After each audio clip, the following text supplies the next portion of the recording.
The widow's proposal. The ruins stretched farther than Superman's eyes could see. Broken towers of alien crystal littered the ground like the bones of some fallen colossus, and the air shimmered faintly with the residue of ancient battles. He descended slowly, boots crunching against pale blue dust, his cape dragging a streak of red across the silence. This world had once reached the stars, only to collapse beneath them. And then he heard her. A voice, low and resonant, carried on the wind like a command carved into the cosmos itself. So, the stories were true. A son of another dying world walks among us. Superman turned sharply. From the shadows of a half-collapsed spire emerged a figure, taller than any human, luminous and imposing. Her skin gleamed like molten silver beneath the dim sun, and her eyes burned with a golden fire that seemed to pierce through him. She was massive, at least twice his height, armored in ceremonial plates scarred by war. Yet there was something disarming in her movement, something almost human in the way she studied him, assessing, weighing, desiring. She stopped before him and spoke again, her words deliberate, her tone commanding but oddly intimate. I need a husband, and you need strong offspring. The statement hit him harder than any punch Darkseid had ever thrown. Superman froze, utterly taken off guard. I beg your pardon.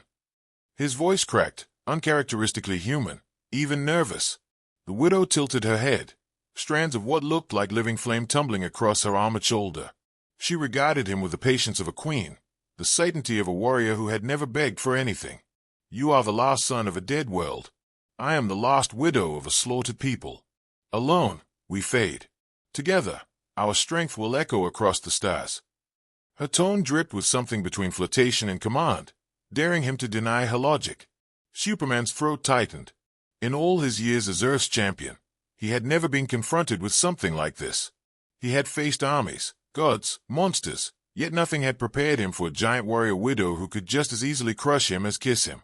That isn't how things work, he said, steadying his breath.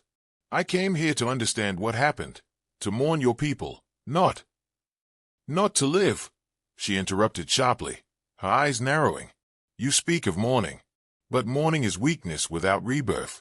Your Earth has you, yes, but the galaxy needs more. She stepped closer. The ground trembled faintly beneath her weight. Superman felt his pulse quicken, not from danger, but from the strange pull of her presence. You think yourself savior of one world, she continued, her tone softening but never losing authority. But you are more than that. You are legacy made flesh. Why confine your strength to a single planet when you could seed an empire of protectors? Her words cut deep. They pressed against wounds he rarely let show. His loneliness, his guilt, the endless truth of being the last Kryptonian. For years, he had carried that burden quietly. Yet here stood someone who mirrored it back to him. Someone who understood loss and demanded he answer to it. I can't make choices like that, he said at last, his jaw tightening. I can't just become what you want me to be. The widow's lips curved into a slow, dangerous smile. It was mocking, alluring, and strangely patient.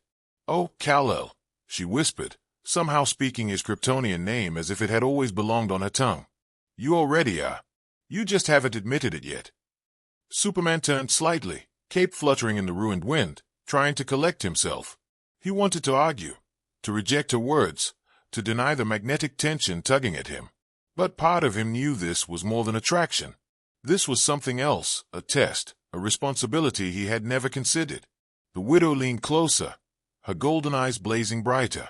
Tell me, son of Krypton, is it truly desire that unsettles you? Or is it the truth, that even gods fear loneliness? Silence pressed between them like a blade. Superman clenched his fists, his breath steadying, every instinct of man and Kryptonian caught in conflict. And when he finally looked at her again, she was still smiling, calm and expectant, as though she already knew he would not answer tonight. For the first time in years, Superman felt unsure, not because of an enemy he could not defeat, but because of a choice he wasn't ready to face. The stars above flickered dimly over the ruins, and in that dying light, he realized something terrifying. This was not merely desire. This was a cultural responsibility test, one he could not escape. Clash of cultures. The alien widow led Superman through the shattered remains of what had once been her people's ceremonial hall. Even in ruin, Its vast arches and broken spires radiated a kind of majesty that humbled him. Strange glyphs carved into the walls glowed faintly, as though defying time itself. He followed her in silence, his boots echoing faintly against the crystalline floor. "This was the whole of binding," she said at last, her voice calm but tinged with something deeper. "Sorrow, pride, longing. Where warriors swore oaths, where bonds were forged. Even now, the stones remember." Superman brushed a hand against the wall. The carvings pulsed beneath his touch, alive with energy. "Your people were advanced, powerful. I'm sorry this was taken from you." The widow turned her golden gaze on him, sharp and unwavering. "Do not offer me sorrow, son of Krypton. Offer me legacy." He stiffened. She was relentless, never once softening his stance, never giving him room to retreat into platitudes. It was unnerving and strangely magnetic. They stepped into the center of the hall, where fragments of a massive stone circle lay shattered. She gestured to it with an almost regal sweep of her arm. This is where unions were sanctified, not with vows, but with trials. Strength was proven not in words, but in action. Superman raised a brow. "Trials." Her lips curved into a smile, half teasing, half challenge. "You look uneasy. Do Earth's women not test their mates?" The question caught him off guard, and for once, Superman faltered. "Not like this. Our bonds are chosen. They come from love, trust, not from contests of power." "Love," she repeated, as if tasting the word for the first time. A fragile word. "My people measured devotion in endurance, in combat, in fire. To endure one another was proof enough of desire." Superman exhaled, both amused and unsettled. "That sounds less like marriage and more like war." The widow stepped closer, her towering form casting a long shadow across him. Her voice dropped into a low, sultry timbre. "And what is marriage, if not a war you choose to fight every day?" Superman almost laughed, but the sound stuck in his throat. Her nearness was overwhelming, the sheer scale of her, the heat radiating from her body, the intensity of her gaze. He had faced enemies who wanted his destruction, but never someone who looked at him as though she wanted to consume him and keep him. "You speak as if choice doesn't matter," he said finally, his voice low. "Choice matters little to the stars," she countered. "What matters is survival. You may call it love, I call it strength. Either way, the result is the same." Her eyes lingered on him, and he realized with a sharp twist of discomfort, and something else, that she was measuring him, weighing him against her people's fallen warriors. "I wonder," she murmured, almost to herself, "if a son of Krypton could ever satisfy the standards of my kind." Superman bristled at the jab. He knew it was intentional, half challenge, half flirtation. A spark of defensiveness fled in him. "Don't mistake restraint for weakness. My strength isn't in proving myself to you. It's in protecting those who can't protect themselves." The widow tilted her head, golden hair like fire spilling over her shoulder. A sly smile tugged at her lips. "There it is. The fire I wanted to see. Your earth has softened you, but not entirely." She circled him slowly, like a predator stalking its prey, or perhaps like a queen inspecting a potential consort. Superman felt every ounce of her scrutiny, and though part of him resented it, another part burned under the weight of her attention. At last, she stopped in front of him, close enough that the edge of her armor brushed his chest. "If you would stand at my side, you must endure more than battles. You must endure me." Superman held her gaze. For a moment, neither spoke. The air between them shimmered with tension, thick with challenge and something more primal. He finally answered, steady but cautious, "Maybe that's not endurance. Maybe that's choice." The widow studied him, her smile fading into something unreadable. She did not strike back with words, nor with mockery. Instead, she leaned closer, her golden eyes locking on his. "Then choose, Kal-El," she whispered. "Choose whether you will remain only Earth's son, or become something greater." The silence stretched. Superman felt his heartbeat thunder in his chest, caught between resistance and temptation. This was not just attraction, not just flirtation. It was a clash of worlds, of values, of legacies. And yet, even as he stood his ground, he knew one truth with absolute clarity. This widow would not let him leave unchanged. The bond beyond worlds. The silence of the ruined colony did not last. It shattered in an instant as the skies tore open. Superman's head snapped upward. Dark silhouettes dropped through the clouds, raiders, lean and cruel, their vessels jagged like shards of glass. Engines roared, and beams of searing energy cut across the broken spires. The widow's expression hardened. Whatever softness she had shown him in private moments was gone. Now, she was every inch the warrior queen of a dead people. They come like carrion, to feast on bones that are not theirs, she growled. Her hand gripped a shattered spear from the rubble, as natural to her as breath. She looked at him then, her golden eyes burning with a mixture of command and expectation. Stand with me, Krypton's son. Show me you are more than words. Superman didn't hesitate. Always. The raiders descended, their weapons cutting arcs of fire through the ruins. Superman launched into the sky, cape a red blaze against the dark swarm. His fist smashed through the first wave, sending metal spiraling, but more swarmed around him. Below, the widow fought with terrifying grace, her massive form moving like a storm-given flesh. She tore through armored raiders with a spear, each strike ringing with centuries of unbroken fury. Yet even as they fought, she kept glancing at him, testing, measuring. Faster, Kal-El, she shouted between strikes. You claim the strength of gods. Prove it.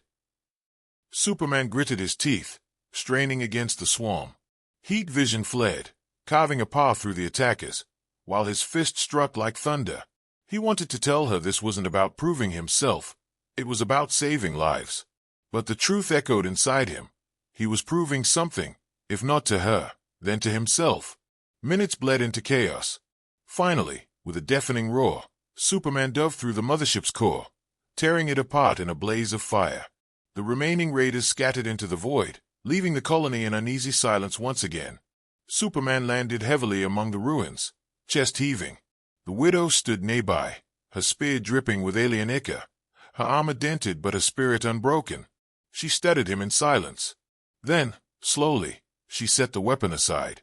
You fight with fire, she said, voice quieter now. Not for glory, not for conquest. For something else. Something purer. He nodded, still catching his breath. For people. For those who can't fight back. That's what strength is for. The widow stepped closer, towering above him, but the fierceness in her gaze had shifted into something warmer, still commanding, still dangerous, but edged with respect. Perhaps your way is not weakness after all. Perhaps it is another kind of strength. Her hand, massive, armored, scarred, reached out and brushed his shoulder. The touch was gentler than he expected. For years, I believed legacy came only through blood. That to endure, my people needed children, warriors, husbands. But you, her golden eyes softened, searching his. You endure through choice, through will. You carry your dead with you, not in sons or daughters, but in the way you fight, the way you live. Superman swallowed, unsure of what to say. Her words struck at the heart of his own doubts, peeling them open with alarming precision. You've lost much, he said carefully. So have I. Maybe that's what we share. Not just the loneliness, but the hope that somehow, what we do here matters. The widow's lips curved into a faint smile, touched with both sorrow and something like desire. She leaned close, her voice a whisper meant only for him. Then let us carry it together. The words lingered in the air like a vow. Superman felt the weight of them, heavier than stone, more binding than steel. He didn't pull away. For the first time, he let the possibility take shape, that maybe strength wasn't just in fighting alone, but in allowing someone else to share the burden. The wind swept softly through the broken hole, carrying starlight across the ruins. Their eyes met, hers fierce yet vulnerable, his conflicted yet resolute. For a long moment, neither spoke, and then, without a word, she drew closer. The ruins faded, the stars dimmed, and the silence between them was no longer heavy with doubt but charged with something else entirely. What followed was not spoken of, nor would it ever be. It was not conquest, not surrender, but something in between, a bond forged in fire and loneliness, tempered in battle, and sealed in quiet understanding. When dawn touched the broken colony, the widow stood beside Superman, her hand resting lightly against his. Not as queen to subject, not as warrior to challenger, but as equal to equal. She smiled faintly. Perhaps the galaxy does not need stronger offspring. Perhaps it only needs stronger bonds. Superman exhaled, the weight of his doubts lifting, if only slightly. For the first time since he had landed on this broken world, he felt less like the lost son of Krypton, and more like part of something greater. Above them, the stars burned brighter,